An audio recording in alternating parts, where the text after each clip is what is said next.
Donald Trump said it himself, OPM, other people's money. But now, for the first time since he won the Republican nomination 7 years ago, the New York Times reports Trump has spoken seriously about the possibility of putting his own money into this race. Why? Well, much of that OPM, as he calls it, is being used to pay for his criminal defense.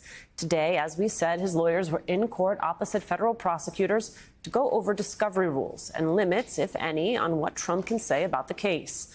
From the Times, quote, new financial reports show that the former president's various political committees and the super PAC backing him have used roughly 30 cents of every dollar spent so far this year on legal-related costs.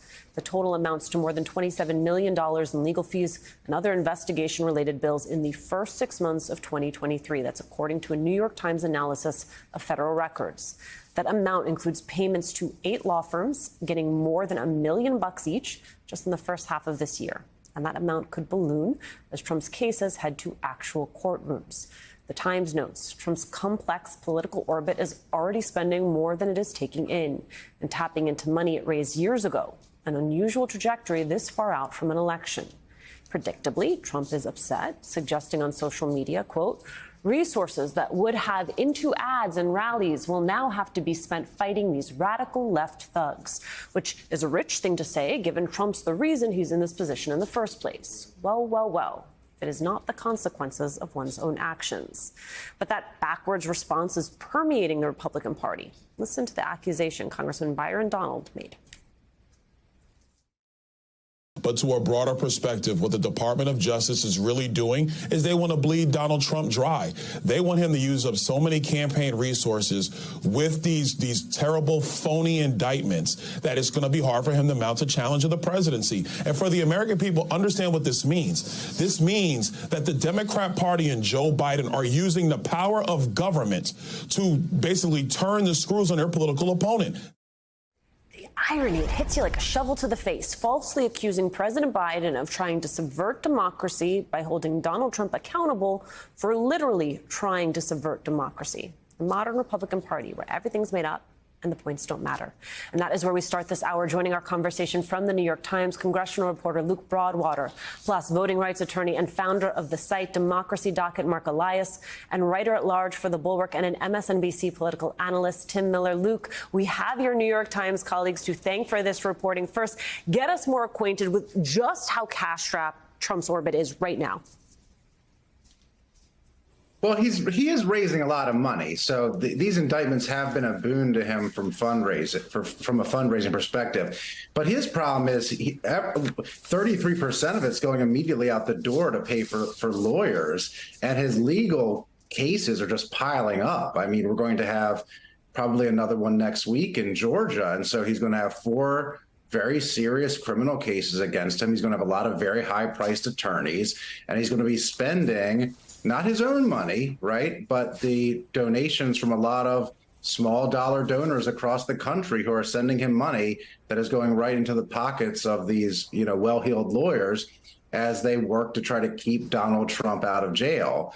And he is spending more money than he's taking in right now, which is not a good place for any campaign to be in this situation. But every time there is a new charge or a new court case against him, he can go right back to that outrage machine and bring in those dollars from those Americans all across the country. Right. And I know you say it for illustrative points. The money does not go from those small dollar donors directly into the hands of all these attorneys. Talk us through this sort of complicated mesh of political entities that is in taking that cash and then spending it. Where is all this money coming from?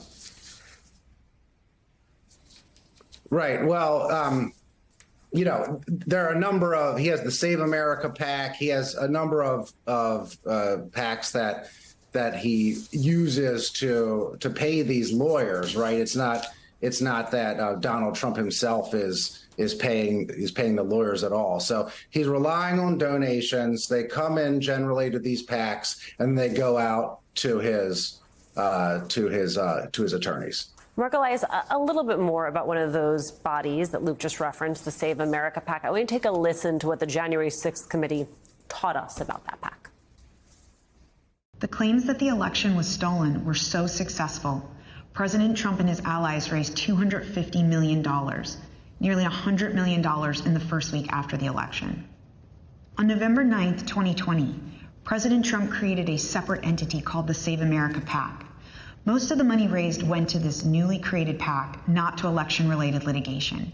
The Select Committee discovered that the Save America PAC made millions of dollars of contributions to pro-Trump organizations, including $1 million to Trump Chief of Staff Mark Meadows' charitable foundation, $1 million to the America First Policy Institute, a conservative organization which employs several former Trump administration officials, $204,857 to the Trump Hotel Collection, and over $5 million to Event Strategies, Inc., the company that ran President Trump's January 6 rally on the Ellipse.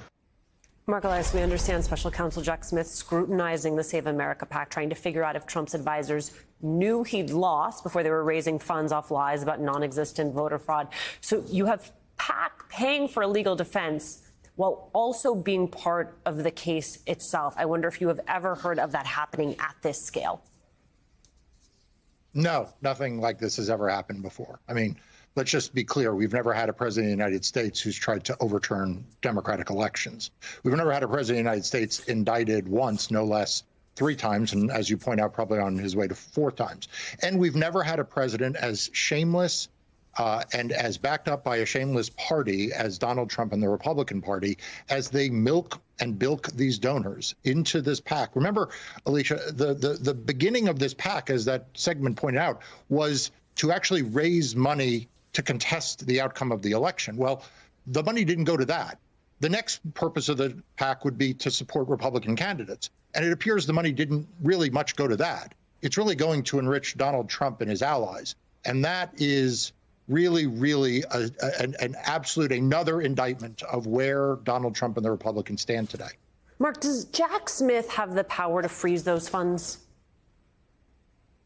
So it's a good question. I mean, there's no question that Jack Smith, from what we've read in the newspaper, is investigating whether or not there was fraud in the collection of those funds. And if he finds that there was criminal fraud, then he could bring a forfeiture action to try to forfeit and freeze and forfeit those funds. Whether he is going to do that or not, I don't know. Right now, he's got his hand full with 2 criminal cases. Whether he expands that or brings another one or expands the D.C. one to include allegations of mail fraud and wire fraud around the PAC fundraising, we'll have to wait and see.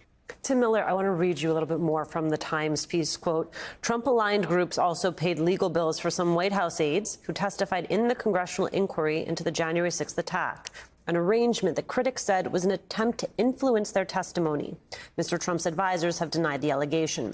Mr. Trump has said the groups are simply trying to help friends and allies who've been caught up in politically motivated investigations. I mean, Tim, Cassidy Hutchinson comes to mind for me, I'm sure for you. She had a Trump world lawyer representing her during the 1-6 committee's investigation before firing that lawyer and suggesting on the record he had tried to influence her testimony. That lawyer, he has denied that allegation. But I wonder, as you trace this money, if that is a concern for you in this case. I mean, of course, they're using this as a slush fund to try to influence folks. I think it was also true of Sarah Matthews, in addition to Cassidy Hutchinson, who testified before the January 6th committee. And, to Mark's point, none of this money appears to be going to the stated purpose of this PAC. And this is now very cautiously being pointed out, by some of Trump's opponents. I saw last night on Twitter, X, whatever we're calling it now, that the DeSantis super PAC was attacking Trump's campaign manager, their chief strategist, over the amount of money that's going to lawyers. But this comes like way too late. I mean, after they've brought in 9 figures to go to Trump's various legal bills and to be used, no doubt, to influence people in his orbit and try to prevent them from speaking out about these various indictments. I wonder for you, Mark Elias, given the context, the history of what we know here, when you see that Trump-aligned groups continue to pay legal bills for, quote, friends and allies, what that signals to you? Look, I think it's really troubling, and I think it's something that Jack Smith's working on getting to the bottom of.